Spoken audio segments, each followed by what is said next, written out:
Hello friends, जय माता दी। कैसे हैं आप सब। देखो उड़ी उड़ी रे पतंग, उड़ी उड़ी रे पतंग, वो काली वो नीली वो पीली रुपहली, मद में इठलाती घूमती थिरकती, नागिन सी बल खाती, चली चली रे पतंग। देखो उड़ी रे पतंग, जलाओ रे लोहड़ी, आई सकरात की बेला, खाओ दही चूड़ा तिल और खिचड़ी, फिर पतंग बन करके छू लो एक मुट्ठी आसमान। उड़ी उड़ी रे पतंग, देखो चली रे पतंग। दोस्तों, जनवरी का महीना आते ही हर साल मकर संक्रांति, तिल और गुड़ की खुशबू, घेवर की गरम गरम घेवर की खुशबू, लोहड़ी की अग्नि में भुने हुए मूंगफली और मखानों की खुशबू, सबके सौंधी सौंधी की जो खुशबू होती है, ये सभी को महसूस होने लगती है और इंतज़ार होता है साल के प्रथम उत्सव का, महा त्योहार का, और वो है मकर संक्रांति। और इस बार मकर संक्रांति का ये महापर्व 15 जनवरी रविवार को मनाया जा रहा है। कहते हैं इस दिन से स्वर्ग के द्वार खुल जाते हैं। जो मनुष्य मकर संक्रांति के पावन और महापुण्य काल में गंगा में स्नान करता है, वह 7 जन्मों के पापों को धोकर स्वर्ग में स्नान करता है। गीता जी भी यही कहती है कि जो उत्तरायण और शुक्ल पक्ष में शरीर को त्यागता है, उसे जन्म और मृत्यु के बंधन से मुक्ति मिल जाती है। और तभी महाभारत के युद्ध के बाद भीष्म पितामह ने प्राण त्यागने के लिए सूर्य के उत्तरायण होने तक प्रतीक्षा की थी। और इस साल की मकर संक्रांति तो अपने आप में बहुत ही खास मानी जा रही है। एक तो रविवार का दिन है, साथ ही साथ मकर संक्रांति, दोनों ही सूर्य को समर्पित त्यौहार है, सूर्य को समर्पित दिन है। और मकर संक्रांति पर सूर्य अस्त होता है, और ऐसे शुभ संयोग में मकर संक्रांति पर सूर्य को अर्घ्य देना, दान करना, पूजा करना, बाकी सभी दिनों से इसका अधिक पुण्य फल होता है। इस बार मकर संक्रांति में सूर्य का मकर राशि में प्रवेश हो रहा है 14 जनवरी को रात को 8:57 पर। और मकर संक्रांति का पुण्य काल होगा 7:17 सुबह से 5:55 तक दोपहर को 15 जनवरी के दिन, यानी कि अवधि, टोटल अवधि 10 घंटे 38 मिनट है।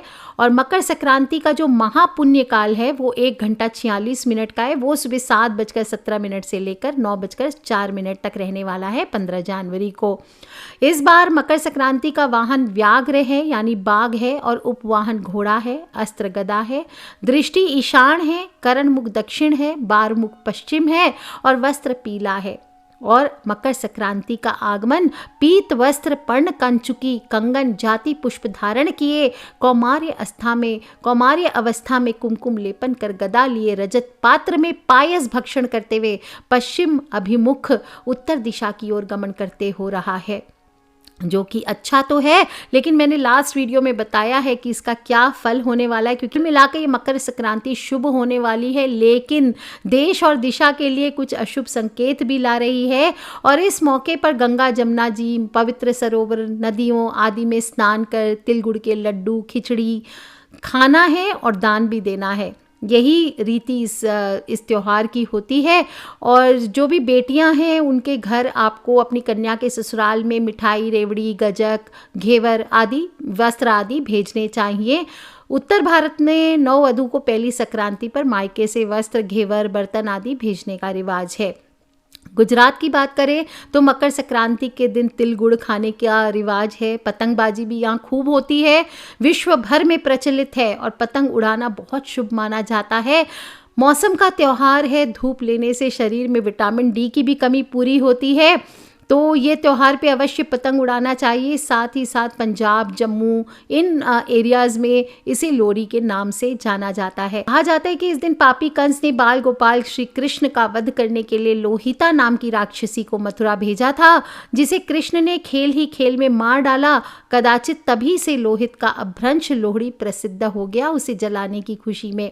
पंजाब में हंसी खुशी तथा उल्लास का विशिष्ट त्योहार लोहड़ी मानी जाती है। लकड़ियां एकत्र कर आग लगाई जाती है और आग के चारों तरफ नाचते गाते उल्लास मनाते हुए तिल और मक्कों के खिलों से अग्नि पूजन किया जाता है। करना चाहिए। लोग समझ नहीं पाते मकर संक्रांति मतलब सिर्फ स्नान, ऐसा नहीं है।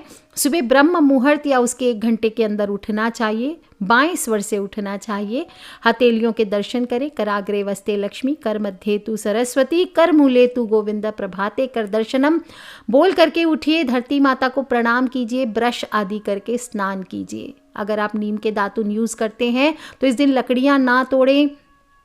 फिर जहाँ भी स्नान करना हो वहाँ जाइए, चाहे तीर्थ स्थल हो या घर का वॉशरूम हो। अपने साथ तिल का उपटन लेकर के जाइए। तिल को आप रात में ही भिगो दें, सुबह पीसकर आटा या हल्दी के साथ एक पैक की तरह इस स्किन पर लगा लीजिए और रगड़ रगड़ कर उतारना चाहिए। फिर जल में स्नान करें। जो लोग भी तीर्थों में स्नान करने जाते हैं, ध्यान करें इस दिन नंगे पांव पैदल चलकर स्नान करना चाहिए। जूता पहनकर वाहन से गंगा तट पर स्नान करने नहीं जाना चाहिए, नहीं तो पुण्य फल 1/4 प्राप्त होता है। गंगा स्नान करने से पहले गंगा जल का आचमन करना चाहिए, हाथ जोड़ के प्रणाम करना चाहिए और गंगा जी में पैर रखने के कारण उनसे क्षमा याचना करने के बाद ही आपको उसमें प्रवेश कर स्नान करना चाहिए। स्नान करते समय कुल्ला करना, साबुन लगाना, तैरना, केश धोना, शौच करना, उस समय पूजा पाठ करना, हवन की वस्तुएं आदि पूजा हवन जो भी चीज़ें आप घर पे, कई लोग कहते हैं चलो गंगा जी जा रहे हैं, यहाँ पे सामान रखा है गंगा जी में विसर्जित करने का, वो लेते जाते हैं। स्नान करते समय ये आपको नहीं करना है, उसके पहले आप बात कर लेना चाहिए। और गंगा जी में स्नान करते वक्त 3 डुबकी अवश्य लगानी चाहिए। स्नान करने के बाद शरीर को वस्त्र से नहीं पोंछना चाहिए। सूर्य के तेज के माध्यम से शरीर पर ही जल को सूखने देना चाहिए। ध्यान रखना चाहिए मकर संक्रांति के दिन जब आप स्नान करेंगे तो बिना भोजन का सेवन किए ही करना चाहिए। रोज की तरह कुछ लोग मकर संक्रांति के दिन भी जब सुबह उठते हैं तो चाय स्नैक्स खाना शुरू कर देते हैं। इस दिन बिना स्नान के भोजन का सेवन नहीं करना चाहिए। और अगर तीर्थों में जाकर स्नान करना पॉसिबल ना हो तो घर पर ही पानी में काले तिल डालिए, हल्का गुड़ डालिए, गंगा जल मिलाइए, इससे स्नान करना चाहिए। आपको बता दूं इस दिन महाकाल तक को जो सुबह सुबह पूजा होती है मकर संक्रांति पर, सुबह 4 बजे भस्म आरती होती है, उसमें भी भगवान श्री महाकाल को तिल्ली से बना हुआ उपटन द्वारा स्नान कराया जाता है। और इन दिनों सर्दियों का मौसम है इसलिए महाकाल को गर्म जल से स्नान कराया जाता है। तो आप भी कीजिए इस दिन, ये सौभाग्य की इससे प्राप्ति होगी। और स्नान करने के बाद सुंदर स्वच्छ वस्त्र धारण करिए, नीले काले वस्त्र ना धारण करें, लाल पीले सफ़ेद हल्के रंग के सुंदर वस्त्र धारण करें। इस दिन सूर्य देव को अच्छे से ड्रेस करने के बाद 1 लोटा जल अवश्य अर्पित करें, क्योंकि सूर्य का पर्व है और सूरज भगवान को तांबे के लोटे से अर्घ देना चाहिए।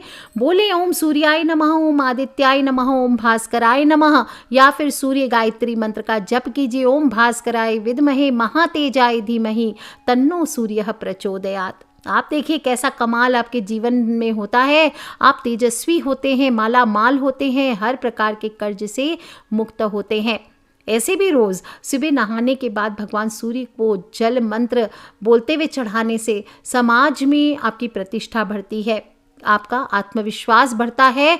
और इस दिन विशेष रूप से कलश में या तांबे के लोटे में जल भरकर उसमें लाल चंदन, अक्षत, लाल फूल डालकर दोनों हाथों को ऊंचा कर पूरब मुखी होकर के अर्घ्य प्रदान करना चाहिए। बोलना चाहिए एहि सूर्य सहस्त्रांशो तेजो राशे जगतपते अनुकंपय मांग भक्तया गृहाणा अर्घ्य दिवाकर। ये इस मंत्र को बोलते हुए आपको अर्घ्य देना चाहिए। आप इस दिन चाहे तो सूर्य से संबंधित स्तोत्र है, कवच है, सहस्त्र नाम है, 12 नाम है, सूर्य चालीसा है, इनका भी पाठ कर सकते हैं। और सूर्य को जल देने के बाद पितृ को 1 लोटा जल, क्योंकि इस दिन पितृ के निमित्त किया गया तर्पण या उनके निमित्त दिया गया जल आपको कई पीढ़ियों तक को तार देता है। कई प्रकार के पितृ दोष से आप मुक्त हो जाते हैं। विशेष रूप से अगर आप पितरों की कृपा पाना चाहते हैं तो इस दिन तांबे के लोटे में काले तिल भरकर उस पर सोने का दाना रखकर ब्राह्मण को दान करना चाहिए। सोने का दाना ना हो तो 1 चुटकी हल्दी रख दीजिए। ऐसा करने से कुंडली का व्यतिपात दोष भी दूर होता है, आर्थिक प्रगति, मांगलिक कार्यों में आ रही बाधाएं सभी दूर हो जाते हैं। साथ ही साथ देव हो, ऋषि हो, पितृ हो, इनकी कृपा आप चाहते हैं तो किसी तीर्थ स्थान पर जाकर आज के दिन तिल से तर्पण अवश्य करना चाहिए। इसके अलावा पानी में काले और सफ़ेद तिल डाल करके स्नान करने से माना जाता है पितृ ऋण समाप्त होता है। ये ना कर सके तो कम से कम आप शिवलिंग पर दूध और काले तिल से अभिषेक कीजिए और हथेली में ले करके कुछ जल को अपने शरीर पर छिड़किए। जो जल आप चढ़ाएंगे उसी जल को ले करके भगवान के ऊपर अभिषेक के जल को ले करके अपने शरीर पर छिड़किए। इससे राहु केतु से जुड़े दोष दूर होते हैं। और भगवान शंकर के सामने हाथों में काले तिल और गंगा जल लेकर संकल्प कीजिए, अपनी गलतियों की क्षमा याचना कीजिए। देखिए, अगर आपने बहुत पाप किए जीवन में और आज के दिन आप इस प्रकार से छोटे छोटे कार्य करते हैं तो भगवान अवश्य आपकी गलतियों को क्षमा करेंगे, आपको मनोवांछित फलों की प्राप्ति होगी। इस दिन आपको बड़े बुजुर्गों का सम्मान अवश्य करना चाहिए और दान अवश्य करें। कोई भी आपके घर आ जाए ज़रूरतमंद व्यक्ति तो इस दिन दान अवश्य करें। जो दान आप करते हैं उसका 100 गुना फल आज के दिन आपको प्राप्त होता है।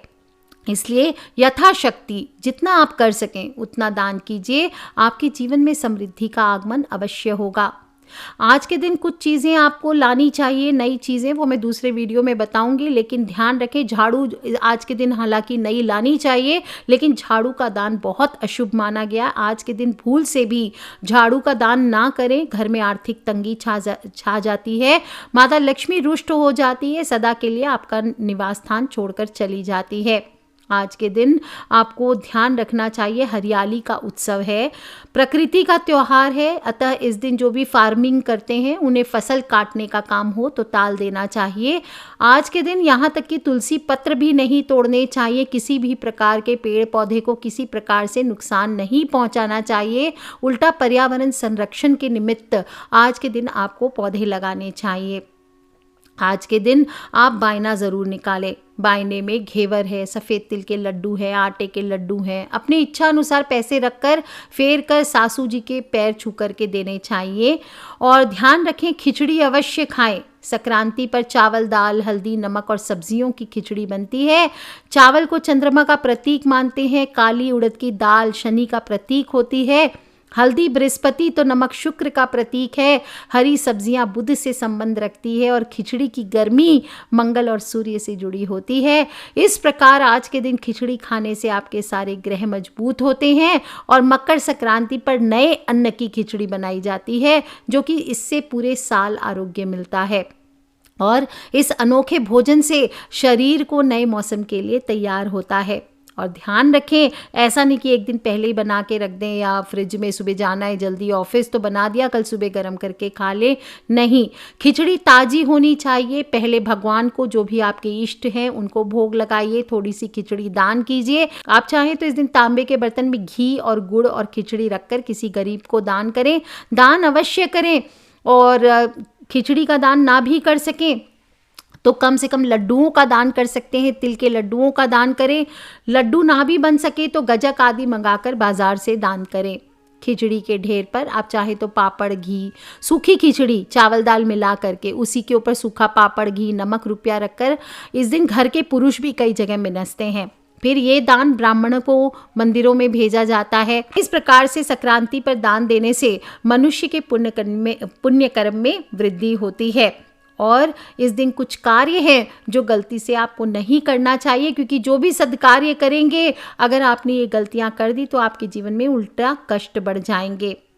इस दिन आपको ध्यान रखना चाहिए कि मकर राशि के स्वामी शनि देव हैं, जो सूर्य को अपना शत्रु मानते हैं, जबकि सूर्य देव शनि को अपना शत्रु नहीं मानते। और सूर्य इस दिन मकर राशि में यानी अपने पुत्र के घर जाते हैं, जिससे शनि प्रभावित होते हैं और जिसका सीधा उल्टा असर जनजीवन पर पड़ता है। जिन लोगों की कुंडली में शनि कमजोर है, दुर्बल स्थिति में है, उनको इसका दुष्परिणाम कार्य घातक दिखाई देता है।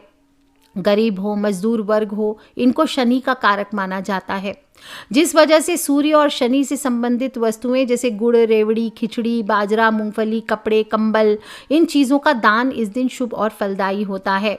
इससे सूर्य एवं शनि के शुभ परिणाम प्राप्त किए जा सकते हैं। और तभी दान में खिचड़ी का विशेष महत्व माना जाता है, क्योंकि खिचड़ी में बाजरा, मूंग, उड़द, चावल आदि मिलाकर बनाए जाते हैं।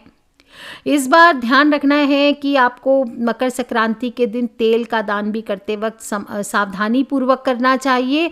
क्योंकि ये नहीं कि ऐसा नहीं कि आपने जो तेल यूज़ कर लिया है उसी में से थोड़ा सा तेल आप दान कर दे रहे हैं।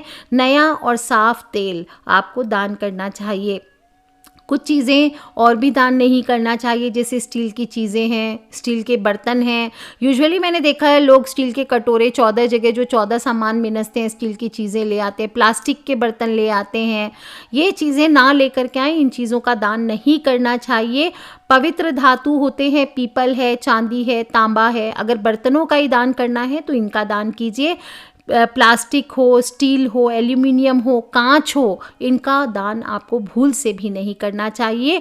ये आपके जीवन में अशुभता लेकर के आते हैं। नौकरी व्यापार में मंदी छा जाती है, आर्थिक परेशानियों का सामना करना पड़ता है और इससे घर में वास्तु दोष भी हो सकता है। कुछ लोग इस दिन कपड़े दान करते हैं। गरीबों को, बेसहारा को कपड़े दान करना शुभ होता है, लेकिन जब आप सकरात के नाम पे ऐसे आप अपने पहने हुए कपड़े लोगों को दान कीजिए किसी गरीब को, वो चलता है। लेकिन मकर संक्रांति के दिन जब आप दान करना चाह रहे हैं तो ध्यान रखें, पुराने कपड़े स्पेशली ब्राह्मणों आदि को दान करना बहुत शुभ माना जाता है, लेकिन कभी भी ब्राह्मणों को पुराने कपड़े दान नहीं करने चाहिए। जब भी दान कर रहे हैं तो हमेशा दान नए कपड़ों का करना चाहिए, चाहे किन्नर को दे रहे हों, चाहे किसी को भी दे रहे हो, नहीं तो उल्टा सूर्यदेव नाराज हो जाते हैं। काले रंग के कपड़ों का दान इस दिन भूल से भी ना करें। काले कपड़े का दान करने से कुंडली में सूर्य और गुरु कमजोर होगा, जिसके कारण जीवन में परेशानियां आ जाएगी। आज के दिन आपको ध्यान रखना चाहिए, काली चीज़ों का दान जिन लोगों को शनि दोष है सिर्फ वो लोग ही करें, इसके अन्यथा काली चीज़ों का दान आपको नहीं करना चाहिए। मकर संक्रांति पर आप गुड़, तिल आदि चीज़ों का भी दान करते हैं, ध्यान करें उसमें जूठ ना घालें। जो चीज़ें आप दान करना चाहते हैं पहले खरीद कर लाएंगे। दान करने के लिए पहले चीज़ें निकाल लें, भगवान को भोग लगा करके पितृ के नाम की निकाल के, इसके बाद आप दान की चीज़ें अलग रखें, इसके बाद ही उसमें जूठन घालनी चाहिए, नहीं तो आपको दान का फल नहीं माना जाएगा।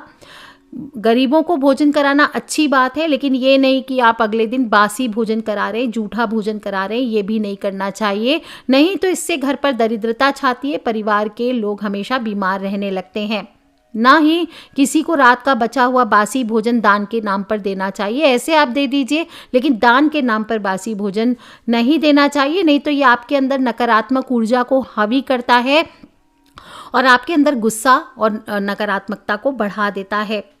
आज के दिन आपको ध्यान रखना चाहिए, सूर्य के उत्तरायण होने के अवसर पर लहसुन, प्याज, मांस, मदिरा, नॉनवेज आदि का सेवन भी नहीं करना चाहिए।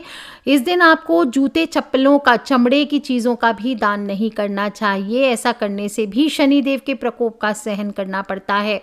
और जब भी दान करें तो ध्यान रखें ज़रूरतमंद और सुपात्र को दान करें। जिसको ज़रूरत ना हो ज़बरदस्ती उसको चीज़ें दान नहीं करना चाहिए, इससे कोई पुण्य प्राप्त नहीं होता है। जब भी दान कर रहे हैं तो निस्वार्थ भाव से दान करें, दिखावे के लिए दान ना करें, दुखी होकर दान ना करें। अगर आप कोई भी दान कर रहे हैं मजबूरी में कि अरे गुरु माँ ने बोला है कि किसी को दान करना है, खिचड़ी का दान 50 किलो, तो आप मजबूरी में दान करें, नहीं। अगर आपकी श्रद्धा शक्ति नहीं है तो ऐसे दान को ना करें। दुखी होकर दान करना या किसी से ईर्ष्या में कि अरे उसने इतने कंबल दान किए तो मैं इतने कंबल दान करूँगा, तो ऐसी द्वेष भावना से किया गया दान व्यर्थ होता है। श्रद्धा लेकर के मन में कि आज मैं ये जो दान कर रहा हूँ ये इनका ही अधिकार है, ये मेरा अधिकार नहीं था और इसीलिए भगवान ने मुझे ये चीज़ें दी है, ऐसे भाव से आपको दान देना चाहिए। और ज़मीन पर रख कर या किसी को फेंक करके कभी दान ना दें, और हमेशा हाथों में आदर के साथ दान देने के बाद कुछ दक्षिणा के साथ आपको प्रणाम अवश्य करना चाहिए। दोस्तों, अद्भुत मकर संक्रांति है, बहुत ही खूबसूरत है। तो भूल से भी जो गलतियां मैंने आपको बताई है वो नहीं करना है। कुछ रह गया हो तो आप मुझे वीडियो के नीचे लिख के अवश्य पूछ लें। और अपने फ्रेंड्स, फैमिली, मम्मी पापा, भाई बहन, बच्चे सभी लोग मकर संक्रांति पर कुछ ना कुछ दान अवश्य करते हैं और खिचड़ी ज़रूर खाते हैं, पतंग ज़रूर उड़ाते हैं, लोरी जलाते हैं। बहुत सारी मस्ती का त्यौहार है, तो बच्चों को भी इस मौसम के त्यौहार का महत्व समझाइए और खुद भी सेलिब्रेट अवश्य करें। ताकि आपके घर की जितनी नकारात्मक ऊर्जा है इस लोहरी की अग्नि में जलकर खाक हो जाए और बड़ी तिल गुड़ की मिठास, घेवर की मिठास आपके जीवन में, आपके पूरे परिवार पर छा जाए। आज के लिए इतना ही दोस्तों। खिलखिलाते रहे, मुस्कुराते रहे। Wish you all a very very happy Makar Sankranti. Take care friends, love you all. जय माता दी एंड बम बम भोलेनाथ की।